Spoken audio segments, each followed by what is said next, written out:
Great Help Wanted: Finding and Hiring the Right Managers by Erica Schatzer. When the self-storage industry was in its infancy, the role of a facility manager was a little more than a caretaker position that may or may not have had set hours. Managers typically live on site and would visit their offices only when customers need assistance. A job that has been occasionally compared to that of a gas station attendant, as both business made use of driveway bells. It was a simpler business model without technology, and facilities were merely single-story metal sheds with chain-link fences for security. Oh, how the times have changed. Nowadays, self-storage facilities are multi-million-dollar investments, loaded with all the bells and whistles that customers have come to expect throughout the years. While technological advances such as online reservations, payments, 24-hour access, self-service kiosks, and mobile websites offer the conveniences that tenants desire, most storage owners would agree that nothing can replace a top-notch property manager. The search. There are many avenues to consider when it's time to fill an opening. Even though some industry professionals, such as Carolyn Mixon-Crendel, owner and president of Tucson, Arizona's based SkillCheck Services, Inc., still post help wanted signs on facility doors to attract applicants, the vast majority utilize various online job sites to generate interest. Although sites such as Monster.com and CareerBuilder were common choices in the past, two of the most popular websites these days are Indeed.com and Craigslist, says John George, Vice President of Operations for Farmington Hills, Michigan, based in Pagoda Management Companies, who adds that Craigslist works well in some towns, but not in others. In regards to Indeed.com, George likes that the website allows employers to search for resumes and email applicants. Universal Storage Group and others have had success with job recruit sites and job boards. We have been very happy with ZipRecruiter, says Tonya Fowler, Human Resources Coordinator for Atlanta, Georgia-based Universal Storage Group. According to Fowler, ZipRecruiter posts job openings to several job sites at one time. Another successful option is to ask current employees for referrals. We've received great employee referrals, says Daniel Higuera, Vice President of Operations for Farmington Hills, Michigan, based Storage Pros Management, LLC. People want to work here. The company even offers compensation to its employees for fruitful referrals after 60 days of employment. Those making the referral receive $150 for maintenance positions, $250 for assistant manager, $500 for property managers, and $1,000 for district managers. Higuera also uses LinkedIn to look for potential candidates. In addition to all of these choices, Mixon-Crendel reminds owners to post job openings on both their corporate and facility websites. Placing job listings to your own website is a great way to reach the candidates who already have an interest in your company. As for the job posting, it is helpful to provide as many specifics and detail about the position as possible.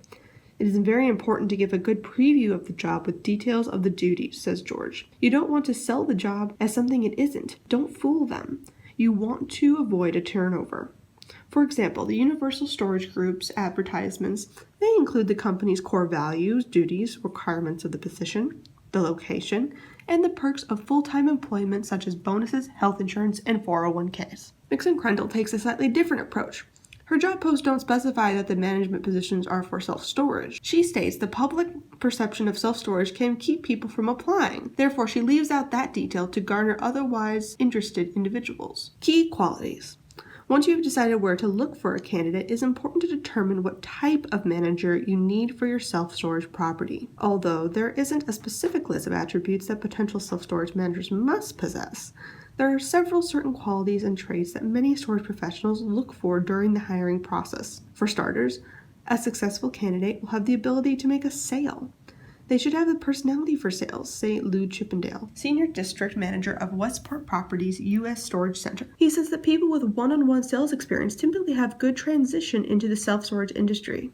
Chippendale elaborates by stating that those within the health and fitness industry who have worked for a car or furniture rental business and restaurant managers are all good possibilities for property managers. George adds to the list that he looks for people with counter experience for their customer service skills and ability to work at a fast pace. This could come in the form of fast food experience or floor sales experience at places such as Home Depot or Lowe's. Then there is the storage industry's golden rule: hire for attitude, train for skill. You can teach mechanics and procedures, George says, but you can't teach personality. The industry professionals interviewed for this article agreed that the right candidate will have a friendly demeanor, although their definition of friendly varies slightly. The overall consensus is that the person is upbeat and has the ability to put customers at ease. Don't focus on items you can teach, such as software and duties, adds Mixon Crendel. They should have the gift of gab. Of course, you still need someone with the capability to complete the various and numerous duties of the job.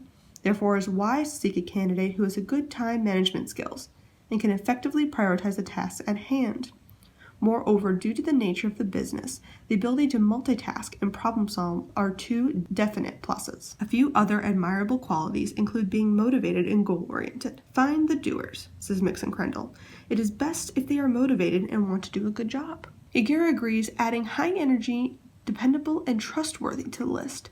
He also prefers candidates without previous self-storage experience to avoid untraining them of their old habits and set ways of doing the storage business.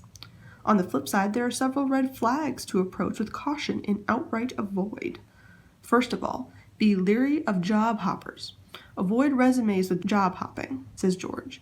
It may indicate that he/she is not responsible or has a poor attitude. It is best to see some longevity during jobs. In addition to poor employment history, Chippendale suggests steering clear of candidates with a reluctance to change.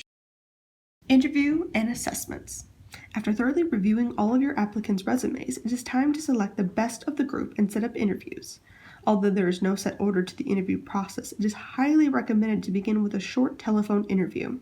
Since self-storage managers spend a significant amount of time on the telephone with current and prospective clients, this call serves as an initial filter. During the interview, take notes of how well the interviewee answers questions and his or her listening skills, tone, and attention. Believe it or not, it's just as easy to tell if someone is smiling while talking on the phone as it is to notice he or she is distracted. While Westport Properties conducts telephone interviews, the company opts to do the following: an email questionnaire. According to Chippendale, the questionnaire contains approximately 10 general interest/background questions. It serves to show if they are willing to put forth the extra effort to complete the questionnaire.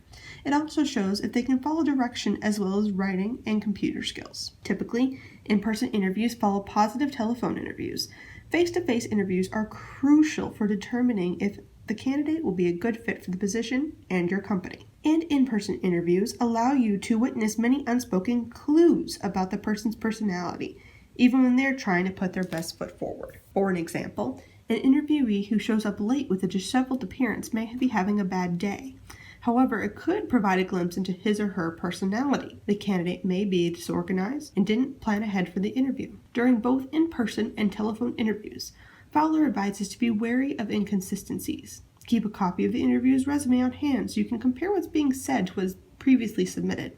In addition, be sure to make notes of any new information that wasn't included in the applicant's original resume. On another note, George says to pay attention to the interviewee's eye contact as well as how questions are answered.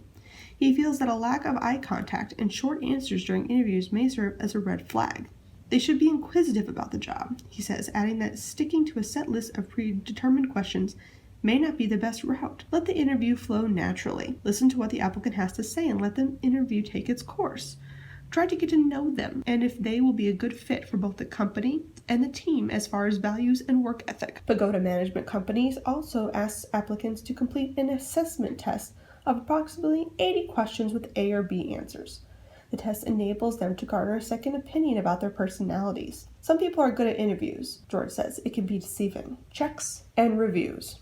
Candidates who pass the interviews and assessment tests still aren't in the clear for the job offer. There are references to call, employment histories to verify, and backgrounds to check. Although these items are not mandatory, they can save you plenty of future hassle, especially if you unknowingly hire a seedy employee. Mixon Crendel spends about 100 to 125 on every candidate to check their history. As a matter of fact, she has a checklist for background checks that must be completed before someone is considered for a position. In addition, the standard background checks and drug screenings, she also checks DMV records, and those with an overabundance of tickets don't get hired. We stick to the checklist. If they don't pass, they don't get hired. Mixon Crendel also suggests requesting and confirming applicants' previous addresses. It's in your best interest to make some additional contacts and calls if any of those addresses would happen to belong to a self-storage facility. Train for skill. Similar to the hiring process, most self-storage companies have their own unique training programs in place. For example, Storage Pros has a 2-day course that covers the company's policies and procedures. It will become a 3-day course in the near future. Universal Storage Group has a more extensive training program. Our training consists of 3 phases that take place over 2 to 3 weeks, says Fowler. Phase 1 and 2 are broken down by day, where they learn all the operations of their particular store. That includes everything from how to clock in, turning out the lights at the end of the day. These 2 phases are very detailed and step by step. Auctions and marketing have their own segment. With auctions being so sensitive, attention to detail is critical to ensure all steps are taken to prevent any wrongful sales. Marketing, of course, is extremely important for the business. We make sure each store's professional has a thorough understanding of what it takes to market their store. As for Westport Properties, its managers go through a 1 to 2 week nuts and bolts training to learn reporting, sales, marketing, operations, and other vital aspects to the job. Chippendale, who stresses the importance of having a good training platform in place, says you need to have a trainer so everyone is trained the same. Westport also encourages its employees to participate in ongoing training through its online academy of courses.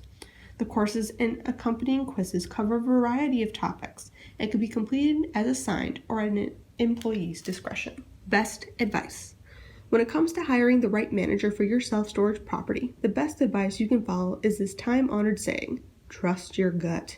It's always wise to listen to the nagging feeling that something just doesn't jive. More often than not, your gut is a good compass. These storage professionals concur and have a few tidbits to add. Don't ever settle when it comes to finding the right candidate, says Higuera. Mixon Crendel says, hire slow, fire fast. Take your time to review each candidate, says Fowler. Mistakes are usually made when the new hire is a rush job. Essentially, hire slow. Experience is not always needed if you take the time to train your new hires on your procedures. Never hire out of desperation, Chippendale says. Don't just fill a seat. Erica Schatzer is the editor of Mini Storage Messenger, Self Storage Now, and Self Storage in Canada.